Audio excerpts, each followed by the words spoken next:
Sa studio ki zotin fè fè, men nou wè ki moun a gel fè men. Illegal sodomi mamay. De wat vote pou l'assemblée mamay. C'est tout au pit ki zot cause lola. Kotiye mamay. Ici nous leve de bouye, mais qui maye nous pour les bouiller. Zot met bade nous la ou. Si ça cause mon l'opinion, mais mon l'opinion pas fait sans ni sans direction. C'est toujours l'opposition. Comment ça rébellion, les mon fait cause rébellion, mon pas fait conciliation. My dear viewers and listeners, today we have Mr. Christopher Gill, who is our guest on the show, and we're going to get his take on the State of the Nation address. Mr. Gill is a prominent politician and heavily involved in business sector. And Mr. Gill, first question, the standard question basically is, what is your take on the State of the Nation address by James Michel this year? Well, frankly, I was shocked that President Michel took the opportunity of the State of the Nation address to present his speech in the manner that he did. It was an attack on the opposition as a whole, almost penalizing people that did not vote for him. And it's unfortunate it took that approach, because the State of the Nation address is an opportunity to unite the country. It's an opportunity to open the doors for dialogue, and it's an opportunity to set the course for the whole nation, for us to move forward as a people, and I think he missed that opportunity. So what do you reckon should have been his step forward? What approach you reckon he should have taken? You know, Jacques, we just came through a very tension-filled election, first round and second round, and the results of both rounds are very telling, and I've taken a lot of time to sit down and analyze these results, and my conclusion that I've drawn is this country, as it was in 1964, remains divided in half. There are many Seselwas who've gone overseas. Many Seselwas we know are in Canada and in the UK and Australia. And we know that our country remains divided. And the course forward is not to further perpetuate division amongst the Seselwa people. I'm a strong believer in the principle of Sesel pour Seselwa.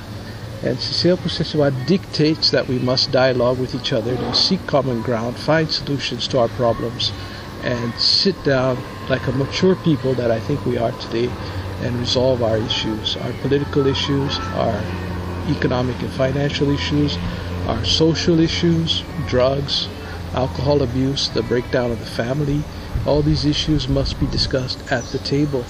And I would have really have appreciated if Mr. Michel, in his capacity as a third-term president, facing an election contest before the Supreme Court and the Constitutional Court, would make the appeal for dialogue. Because no matter what the results are of these court proceedings that Mr. Ram Kalawan has filed, there will have to be dialogue in the country, at the leadership level and at the individual level. When you look at the situation, do you see what you just said happening as it stands today? There's been a lot of rocks and rods and spears thrown in all directions. No side is perfect and no side is without fault. I believe that all sides must exercise l'esprit d'égalité and start, as Peter Ozali likes to say, let's find what areas we can agree on and start discussing that, and then we can move on to things we don't agree on. But let's start with the easy issues first. The country must dialogue. There is no other way forward.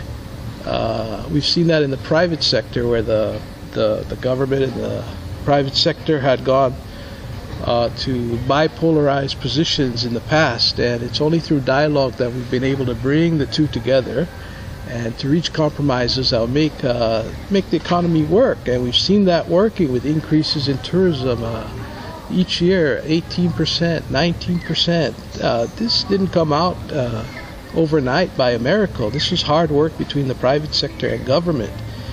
These successes can be achieved, but it can only be done through dialogue.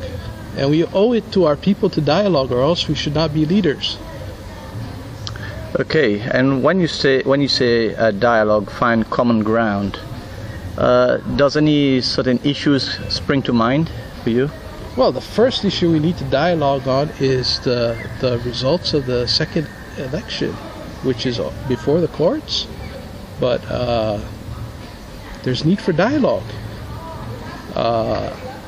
Whatever the results of the outcome are with the courts, there must be dialogue beforehand, or maybe these two parties, these two sides can agree to nullify those elections themselves. They don't need a court order. Let's do fresh elections, and let's put the matter to rest. Let's not say you stole the election or you lost the election. Let's say, okay, let's forget about those elections, and let's be brave enough and just do a new one. And there's no reason why we shouldn't do that. But do you reckon you say, okay, we go and do a new elections? We've seen how the past two ones ran under whatever laws they had, and so far no laws have been changed. Still, don't you reckon it's going to be the same rerun of the last elections? You know, the issue of the Election Act and the amendments to the laws have been there for 6 years. We've haggled with the Election Commission on the election reform, and they're very slow to make the changes. This too needs to be discussed. The country cannot move forward unless it fully embraces the tenets of democracy.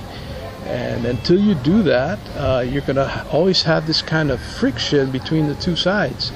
And if you have a winner-take-all approach, that friction will always exist. And we need to defuse Seychelles. Seychelles currently is running in a winner-take-all approach. Yet the country is divided in half. It's so divided you find in half. The other half marginalized, basically. Well, the mandate of the last two elections, the mandate and the voice of the people tell you that we must defuse the country and abandon the winner-take-all approach. The results of the last elections tell you that Seychelles must operate under a coalition government system, which requires constitutional amendments. It requires intellectual and spiritual amendments. Individually, we must all make them. We must change the way we think, the way we perceive what change is, and we also must change also our attitudes about change. Change is not a winner-take-all approach. Les PIP, SPPF, they've done a lot of good things over the years. They've had many successes. They've had failures also. The opposition, they have many successes, but they also have their shortcomings. And the country cannot operate independently of one side. It's like a face with one eye.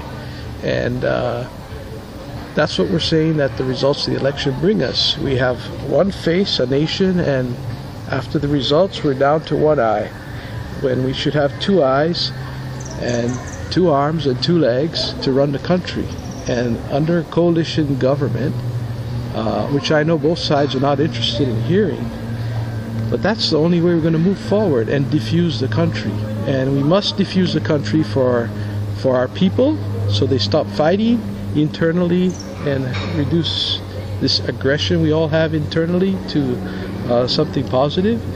We need to have it for business. We need to have it for our social welfare, which is crumbling. We have drug addicts in the streets every day. We see them, and we're dealing with them, and it's becoming worse and worse. We have families breaking down.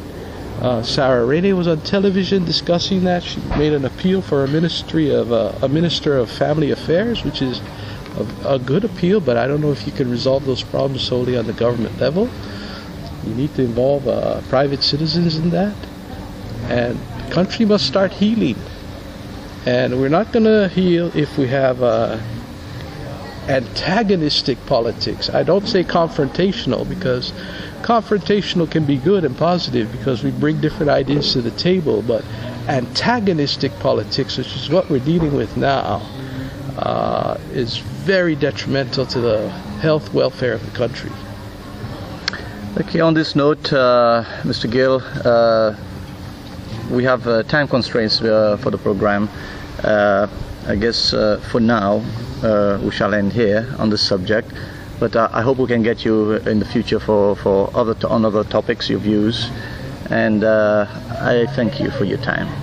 Thank you very much, Jacques. I'm honored to be called for this interview, and I hope the message for the need for dialogue across the table at a national level be taken seriously by all the leaders, so we can keep Seychelles, the interest of the country at heart and the interest of our people at heart. Thank you. Thank you. And this was Jacques Pool from Radio Divin Changement, the radio of Winds of Change for Seychelles. Thank you for viewing and listening.